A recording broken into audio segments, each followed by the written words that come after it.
Nasasaksihan po natin sa ating likuran ng ating mga kababayan mula sa grupo ng Manibela na kung saan nagpapahayag ng kilos protesta dahil na rin sa pagtaas ng presyo ng gasolina o ng diesel. Alamin natin ang ibang detalye. Araw na kilos protesta at ngayon pangatlong araw, ano po ang sitwasyon dito sa Menjola sa pagsasagawa ng malayang pamamayag ng ating mga kababayan mula sa grupong Manibela, sir?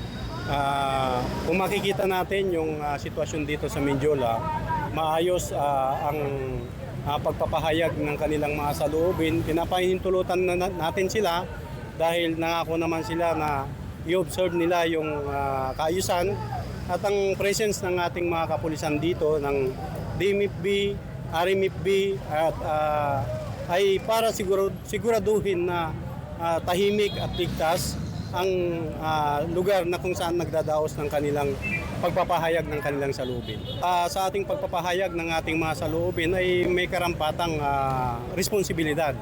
Kaya nga kapag tayo pinagbigyan o inunawa ng ating inunawa na magpahayag ng kanilang saloobin, ay dapat sundin kung ano yung nararapat at hindi lumalabag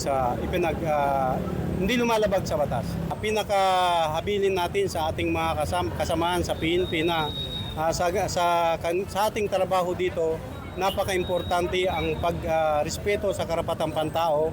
Kaya ang maximum tolerance na pinapatupad ay talagang inobserve po ng bawat isang member ng Philippine National Police na nakatalaga dito sa Menjola.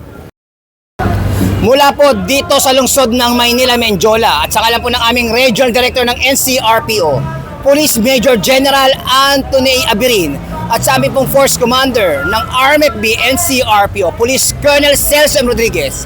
Ako po ang inyong Police News Network Correspondent, Police Chief Master Sergeant Mauricio Bonilla Ruiz, alagad ng batas, taga-taguyod ng Balitang Pulis.